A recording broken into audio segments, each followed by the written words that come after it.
It's Valentine's Day week 2023, and I know that you have a great date planned for your spouse, right? Maybe not. Dates are hard to make happen. Why? Why are dates so difficult to make happen when you're married, when you have kids? We are going to talk about that today. I'm going to help you figure out what you need to become the person who takes your spouse on dates. We're going to cover why we don't take our spouse on dates, who we need to become to be the person that takes our spouse on dates, and at the end, we'll talk about the most common misconception about planning and executing a date. So let's get started. I'm Nick. I'm a pastoral counselor. I love helping people grow in their faith, grow their marriage, and live the abundant life. If those are things you are interested in, I have a gift for you. I made a workshop that is meant to help you grow in your faith and grow your marriage so that you can live the abundant life together with your partner. It's called Communicate Better, Be Happier Together. In it, we're going to cover the chief goal of communication, the most important tool to communicate better now, and then talk about all of the rest of the obstacles that makes communication hard and how Jesus helps us overcome those obstacles. It's a great resource. I'm excited to give it to you. There's a link in the description. Go to my website, watch it, communicate better, and be happier together. All right, let's talk about dates. It is, as I said, just difficult to make dates work, to make them happen. I am not perfect in this. The reason that I thought about doing this video is because Valentine's Day is coming up, and as I thought about trying to make a date happen with my wife, I was really kind of dragging my feet. And it was hard to get excited about it. So I'm talking to myself whenever I talk about these things as much as I am talking to you. There are so many reasons why we don't prioritize dates. There are all of those surface reasons. Oh, the kids are crazy and we don't have enough money and we're so busy. And yet, those aren't the reasons. You are a smart person. You're a clever person. You can figure out how to get around those kind of surface level obstacles. So what is the reason that we don't do that? That we don't push through the obstacles to take our spouses out on dates? When we know that we should. We know that pursuing time together, we know that dates create intimacy and that it's an important part of your relationship, and yet we let all these things get in our way. Why? The ultimate reason is that we are not valuing intimacy with our spouse, connection with our spouse. We're not valuing our spouse enough to push through those obstacles. It's difficult to say, maybe. It's difficult to even admit, perhaps. But if you search your heart, I think you'll see that it's true. That the things that you would tell yourself are the reasons you can't go make a date work is really that you are valuing other things more than your spouse. So the goal would be to have a heart which is full of delight for your spouse. Think if you were just filled with joy at who your spouse is and the fact that you get to be married to that person, pursuing them, connecting with them, taking them on a date would be the most natural thing in the world. It would be what you look forward to all week. So what we need are hearts that are filled with delight in our spouse. Now, how do you get that? How do you become a person filled with delight in your spouse? There's one kind of chief way to grow in that, and then there's a bunch of practical things that I want to talk about. The chief, most important way to become a person who delights in your spouse is to receive the Lord's delight in you. To receive Jesus and his love for you.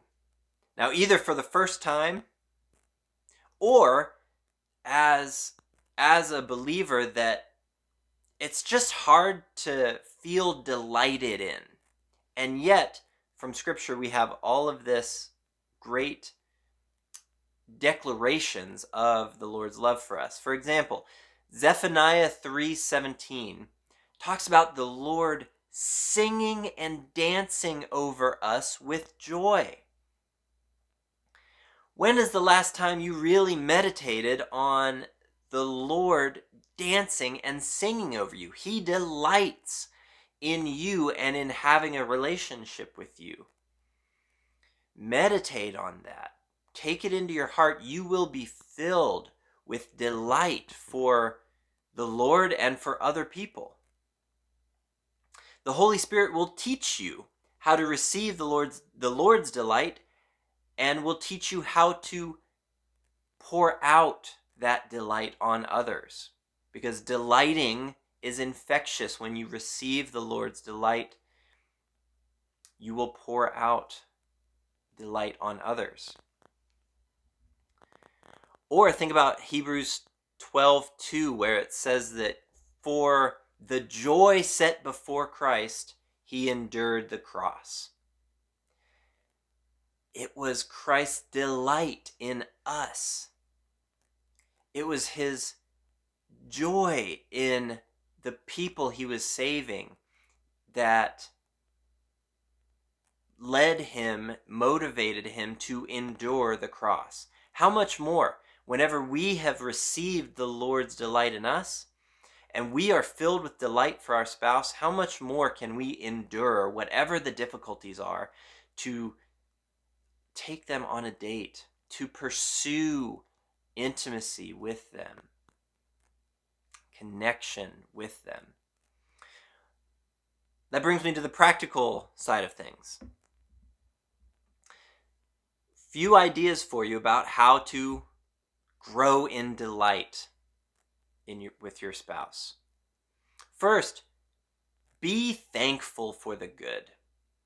Pick out something, one or two things per day that you can be thankful for your spouse, especially when you do not want to be thankful for them. Whenever you're angry at them or whenever you're fighting, find something to be thankful for and let them know that you are thankful for them. It will redirect you toward delight.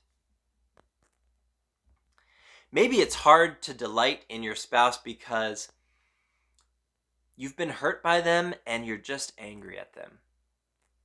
One thing you can do is receive the Lord's grace to you. The Lord delights in you even when you do not deserve it. Grab hold of that reality when your spouse really feels like they do not deserve your delight in them. That's how the Lord treated you. When you didn't deserve it, that's when you received the Lord's delight. There's a bunch of things under this category. This is a big one. Saying no so that you can say yes. This is a very important way to prioritize, to value your spouse above everything else in your life. It is a mindset of, okay, I see the difficulties in our lives. There's a lot going on. But I value you more than all of the rest of it. So how could we make this work? I know there's difficulties, but how could we make this work? If you can grab hold of that mentality, it will turn the obstacles into not hard and fast stop points, but just something to be gotten around. And you're creative, you're a smart person, you can figure these things out. Here are some things that, just off the top of my head, you might find helpful for how to overcome some of those more surface level obstacles. What if you guys are in conflict, either recently or kind of you just have a history of conflict? How do you overcome that? Most important way, make the environment safe. Make sure the other person knows that you are for them, you're committed to them, and that you are for them. I said that twice because it's that important. Own your part of something. Apologize. Affirm your commitment to them. Here's one that I have got stuck in the first part of our marriage that caused me to not date my wife and pursue her like I should. Being too focused on sex. I was too focused on what I would get out of an interaction. I remember telling people this, that if I do all the work to plan a date and to carry it out and then we don't have sex afterwards, it would feel like such a defeat. I was so focused on what I wanted and what I got out of a date that it made pursuing my wife difficult. In the same way, I was not delighting in my spouse. I was delighting in myself. I was valuing sex over my spouse. Can't do that. How do we grow in that? Look at the gospel. God gave us everything without wanting anything in return. Lord, make us like you. Teach us to give without expecting in return. Maybe you're just tired. You have kids, been going through a long day of work, you're just tired.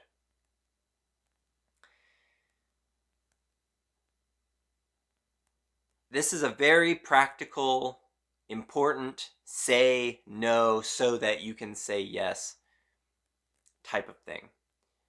I would encourage you, plan an entire day where you do the least amount of stuff possible.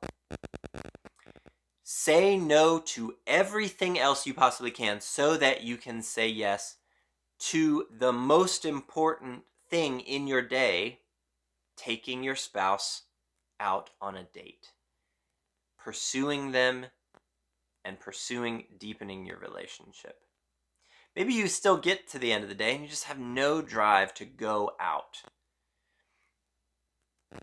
I would encourage you to plan ahead. Make a reservation, buy a concert ticket, do something that you're invested in. You're already invested in going out. So it will make it easier. That brings us to the topic of money. Maybe it is hard to think about a date that doesn't break the budget.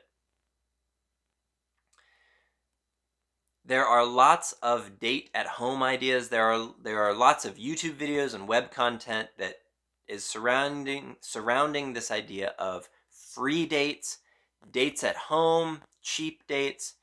Look them up. This is really an application of, if you want to take your wife on a date, if you want to honor your spouse with something, you can find a way. Look it up. There's lots of resources out there. What about the kids? What if you have kids and you can't... Are you supposed to take them on the date? If you don't have money for a babysitter, obviously if you have a babysitter, that's great. But if you don't have money for a babysitter, try a babysitting swap with another couple. You don't have any friends? You should probably go and try and make some friends. You don't have any friends right now? Couple options. Try a date at home. Set the mood. Clean up a room that makes it, put up some candles, make the environment feel special, and have a date at home when the kids are in bed. Do something out of the norm that makes it a special time for you and your spouse. Watch a movie in the bathtub after the kids went to bed. Look up a massage class for couples online. Do something special that is just for you two. Which brings me to the point of, what do you do on a date? I think the most common misconception about how to plan and execute a date is that the date has to be the most fun you've ever had, is what it feels like. There's all this pressure to have a great date, a fun date. You just picture something from a movie that took years to write, of this epic date that both of you just swoon at the end. The most common misconception about a date is that it must be fun. I am for fun. I love having fun. I don't want you to feel the pressure of having this awesome, epic date. The fun is not the goal of a date. Connection is the goal of a date. You can have a great date going and getting a beer with your spouse, or a drink, or a cup of coffee, and talking, connecting, delighting in that person, not delighting in some event that you're at. Delight in the person. That's what makes the date great. If that seems a little overwhelming to you, like, well, what do we even talk about? Here are some ideas.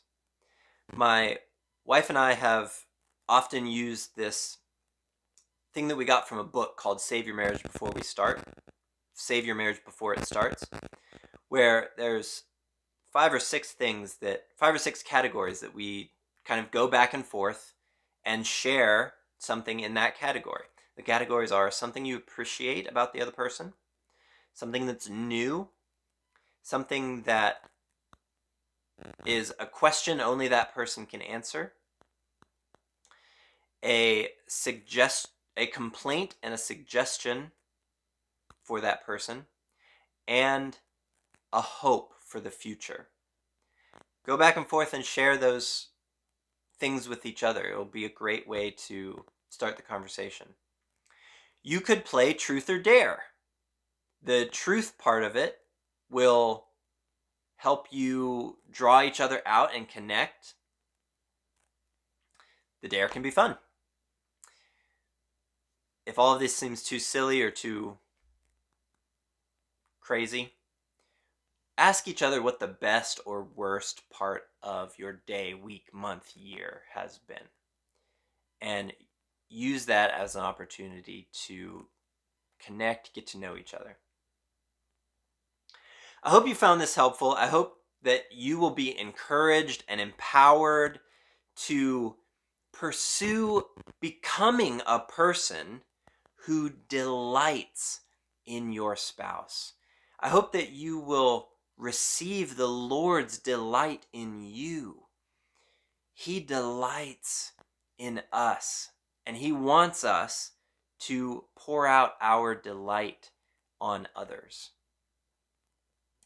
If you have found this helpful, I think you will find my communication workshop helpful.